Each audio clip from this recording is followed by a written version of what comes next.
Baik, Assalamualaikum warahmatullahi wabarakatuh. Semoga masih menyimak ya lanjutan dari materi kita di sesi Basic Welding Methodology of Structural Steel. Ya, sekarang kita masuk di pembahasan baru, tapi sebelum masuk, saudara nikmati kopinya ya. Ini sambil nikmati kopi.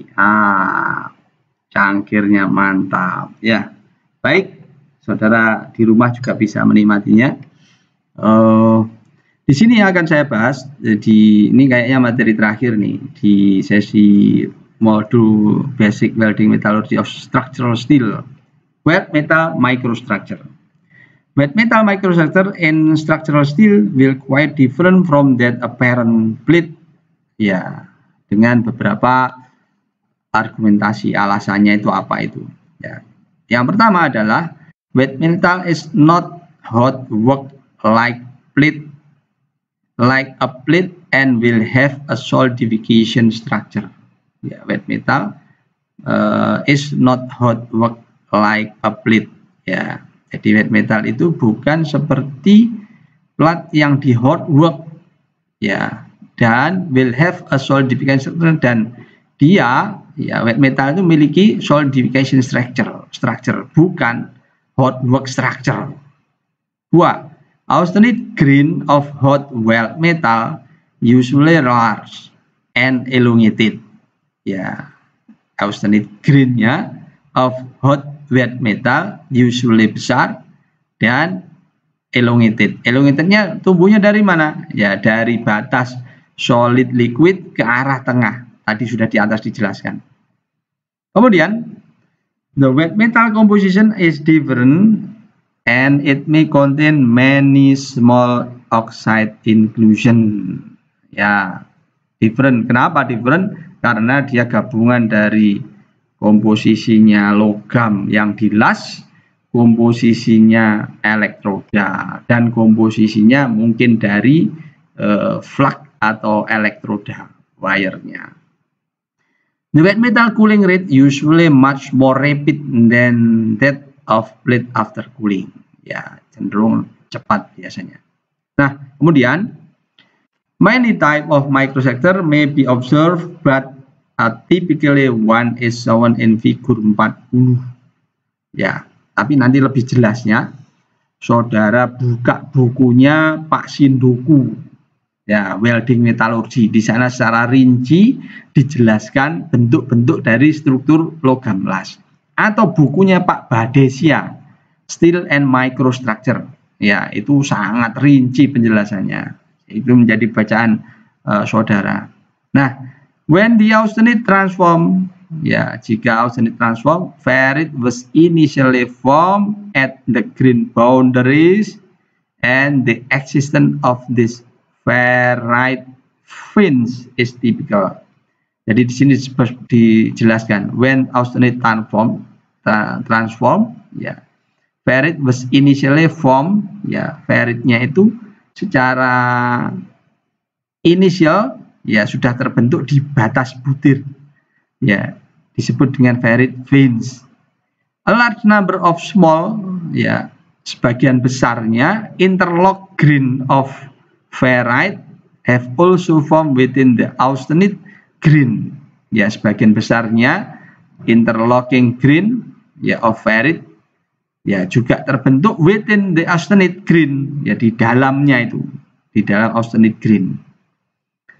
And it is like that small oxide inclusion, ya, play a part in their formation. Jadi kadang-kala ada di tengah, ada yang sebagian besarnya ada di grain boundary austenite-nya itu. Nah, ini gambar-gambarnya. If the microstructure in figure 40 is reheated, dipanaskan ulang. Jadi struktur yang ada di sini bentuknya seperti ini, dipanaskan. Ini kalau dijelaskan nanti ada bentuk Widmanstatten ferrite, ya, kemudian ferrite allotriomorph dan sebagainya. Ya, nanti bisa dibaca secara detail. Mungkin saya nanti akan menjelaskan secara khusus di tema struktur di las-lasan, ya. Nah, di sini disebutkan if the microstructure in figure 40 dipanaskan reheat sampai di atas 910, it will be fully transformed back. Ya, akan bertransformasi kembali to small austenite grain. Nah, ini bentuknya. Ya, jadi austenite gitu yang semula bentuknya nah begini jadi berubah. Ya, berubah jadi austenite small grain. Which on cooling produce a fine ferrite structure. Ya, pada pendinginan selanjutnya dia akan menghasilkan fine ferrite structure. Reheated wet metal is shown in figure 41. Ya, ini gambarnya refined microstructure reheat wet metal. This effect occur a multi-pass wet where the heat from one pass refine the grain on previous pass. Ya, kalau saudara melakukan pengelasan dengan multi-pass weld, maka pengelasan di pas setelahnya itu akan melakukan refine di pas sebelumnya. Since the refined microstructure usually has better toughness than as weld structure, makanya akan menghasilkan ya better toughness, ketangguhannya lebih baik. A multi-pass weld will normally be taugher ya lebih tangguh dibanding single pass weld ya, karena pas setelahnya itu akan menemper istilahnya ya menemper pas sebelumnya sehingga akan merubah strukturnya. Nah, figur 42 illustrate the effect of multi-pass welding on the refinement of the microstructure. Ya, misalkan dari sini di sini dilas akan melakukan reheat di sebelumnya. Ya. Kemudian pas yang ini akan refine grain yang ini dan seterusnya sampai di sana. Ya, refine of microstructure due to multi-pass welding. Kemudian heating a weld fabrication about 625 derajat Celcius ya memanaskan produk ya fabrikasi las sekitar 625 to reduce residual stress ya akan mengurangi residual stress. Commonly required of specification particularly when thick section of welded. Utamanya saat kita melakukan pengelasan pada plat yang tebal, maka harus dilakukan heating a weld fabrication sekitar ya tergantung namanya PWHT. The stress relief temperature is below the transformation temperature, so there will no major change in the microstructure, but hard area will be softened by tempering. Jadi tidak akan merubah struktur, tapi melakukan temper, soften tujuannya. Softennya apa? Reduce residual stress-nya. There will however be change in the properties of wet metal. Ya, tentunya akan merubah sifat dari wet metalnya akibat di tempering tadi itu atau di PWHT. The tensile strength is likely to be reduced by substantial amount depending on the length of time of stress relief treatment. Ya, bisa jadi tensile strength-nya juga akan berkurang ya tergantung pada berapa lama ya stress relief itu dilakukan. Nah, a typical result is shown in figure 43. Ya, typical resultnya di halaman 43.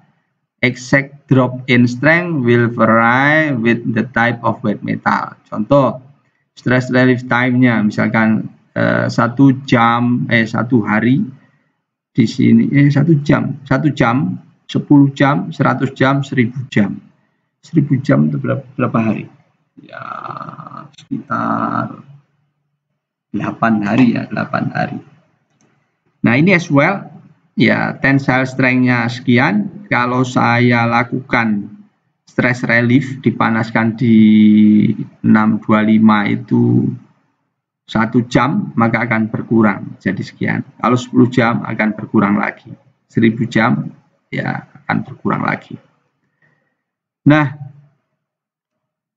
di sini kemudian careful selection of electrode is therefore important if the fabrication to be stress relief. ya harus hati-hati, ya sangat penting untuk melakukan is to be stress relief. Often it's necessary to take into account possibilities of stress relief treatment during fabrication. Yeah, in this case, alloy, wet metal are usually required molybdenum bearing electrode are often specified for stress relief application. Kemudian, coarse grain structure in harsh or wet metal disebabkan decreasing, akan menyebabkan decreasing fracture toughness. Fracture toughness, ketangguhan fracture. For application, where is necessary to maintain good fracture toughness, procedure that ensure a fine grain structure must be used. Fine grain ini menjadi tema penting di dalam teknologi orang-orang material. Dia berlomba-lomba untuk menciptakan butir yang halus, karena butir yang halus memiliki kekuatan yang baik. Sebagaimana rumus hole patch seperti yang sering saya sampaikan. This many involve placing a limit of the energy input in the process so that austenitic grain growth in the hash is restricted and weld cool sufficiently quickly. Heat input restriction may preclude the use certain welding process, such as electrogas inherently have a high heat input. Kemarin sudah dijelaskan efek dari heat input. Heat input restriction will depend on the type of steel and the level of toughness required, but usually imposed when welding quench and temper steel. Where low heat input are deliberate used to provide good toughness, especially attention must be paid to hydrogen control to avoid hydrogen cracking. In many of new tough steel, the carbon content is very low. Ingat zona 1, ada 3 zona yang kemarin pada figur 22, and there are little risk of cracking even with fast cooling rates. At some steel with moderate carbon, zona 3, preheat is necessary to prevent cracking, but preheat and interpass must not be allowed to exceed a maximum value. Dikarenakan the fracture toughness will suffer. Ini beberapa penjelasan berkaitan dengan heat input yang bisa mempengaruhi kualitas dari logam lasnya dan HAZ-nya. Semoga bermanfaat buat saudara. Ini ada rujukan resource-nya, kalau mau dicari bisa dicari. Kemudian ada di bawah latihan-latihannya, saudara coba latih kemampuan saudara untuk memahami dari modul 9 Basic Welding Metallurgy of Structural Steel. Terima kasih. Semoga saudara bisa mencerna apa yang saya jelaskan, dan kalau kurang penjelasan saya mohon dimaafkan. Selebihnya karena kekurangan saya. Karena jika ada benarnya semata-mata karena bimbingan dari Allah Subhanahu wa taala. Selamat menyimak. Semoga bermanfaat buat saudara. Sehingga saudara memiliki pemahaman di saat proses belajar dengan cara daring ini. Baik, semangat terus belajar, jaga sehatnya, tingkatkan imunitas, dan selalu hidup dengan budaya yang sehat. Cuci tangan, keluar pakai masker, dan sering-sering mandi. Jangan sampai tidak mandi, di rumah nggak pernah mandi nanti. Terima kasih. Assalamualaikum warahmatullahi wabarakatuh.